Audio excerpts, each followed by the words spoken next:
राधे राधे। मेरा नाम है निकिता शर्मा और आप सभी का स्वागत है श्रीमद् भागवत गीता की इस श्रृंखला में।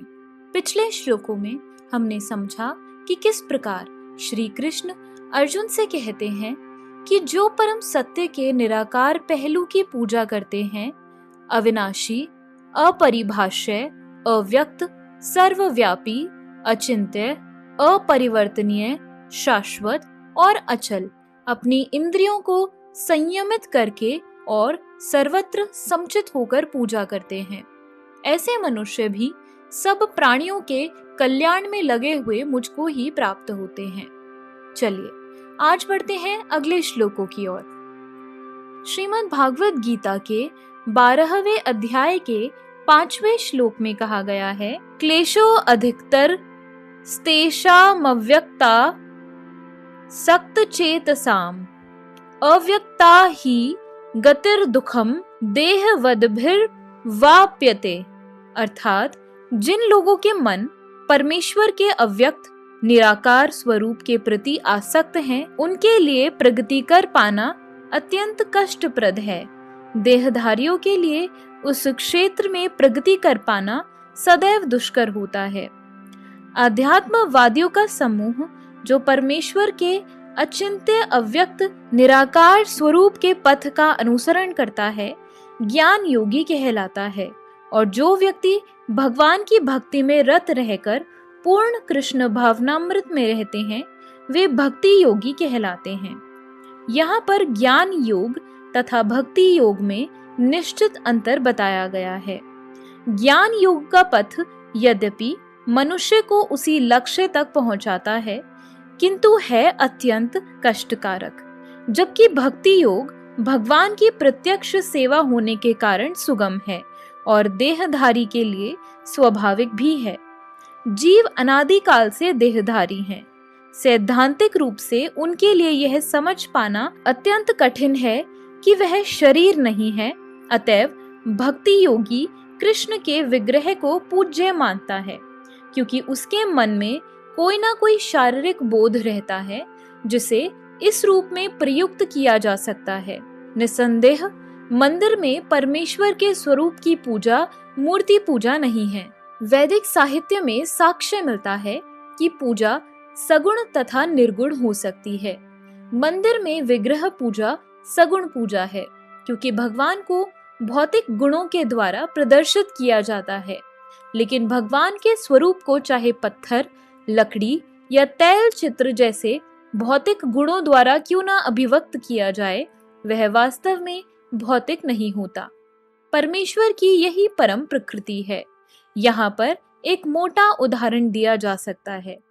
सड़कों के किनारे पत्र पेटिकाएं होती हैं, जिसमें यदि हम अपने पत्र डाल दें तो वे बिना किसी कठिनाई के अपने गंतव्य स्थान पर पहुंच जाते हैं। लेकिन यदि कोई ऐसी पुरानी पेटिका या उसकी अनुकृति कहीं दिखे जो डाकघर द्वारा स्वीकृत ना हो, तो उससे वही कार्य नहीं हो सकेगा। इसी प्रकार ईश्वर ने विग्रह रूप में, जिसे आर्चा विग्रह कहते हैं, अपना प्रमाणिक यानी वैध स्वरूप बना रखा है।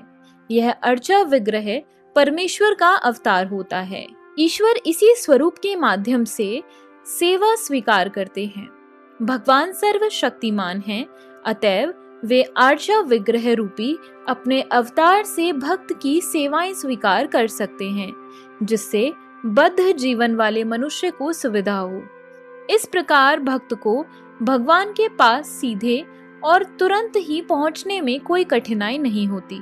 लेकिन जो लोग आध्यात्मिक साक्षात्कार के लिए निराकार विधि का अनुसरण करते हैं, उनके लिए यह मार्ग कठिन है। उन्हें उपनिषदों जैसे वैदिक साहित्यों के माध्यम से अव्यक्त स्वरूप को समझना होता है। उन्हें भाषा सीखनी होती है, इंद्रियातीत अनुभूतियों को समझना होता है और इन समस्त विधियों का ध्यान रखना होता है। यह सब एक सामान्य व्यक्ति के लिए सुगम नहीं होता। कृष्ण भावनामृत में भक्तिरत मनुष्य मात्र गुरु के पथ प्रदर्शन द्वारा, मात्र आर्चा विग्रह के नियमित नमस्कार द्वारा मात्र भगवान की महिमा के श्रवण द्वारा तथा मात्र भगवान पर चढ़ाए गए उच्चिष्ट भोजन को खाने से भगवान को सरलता से समझ लेता है।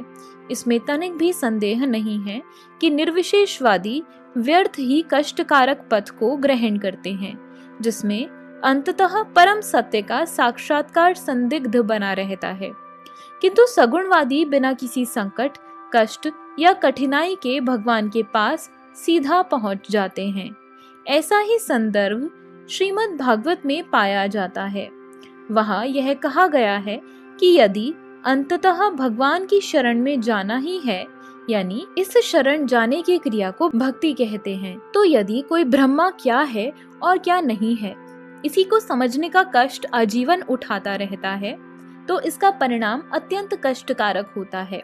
अतएव यहाँ पर यह उद्देश्य दिया गया है कि आत्म साक्षात्कार के इस कष्टप्रद मार्ग को ग्रहण नहीं करना चाहिए, क्योंकि अंतिम फल अनिश्चित रहता है। जीव शाश्वत रूप से व्यष्टि आत्मा है, और यदि वह आध्यात्मिक पूर्ण में तदाकार होना चाहता है तो वह अपनी मूल प्रकृति के शाश्वत यानी सत तथा ज्ञेय यानी चित्त पक्षों का साक्षात्कार तो कर सकता है, लेकिन आनंदमय अंश की प्राप्ति नहीं हो पाती।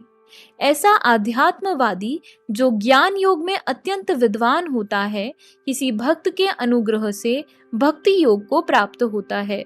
उस समय निराकारवाद का दीर्घ अभ्यास कष्ट का कारण बन जाता है, क्योंकि वह उस विचार को त्याग नहीं पाता।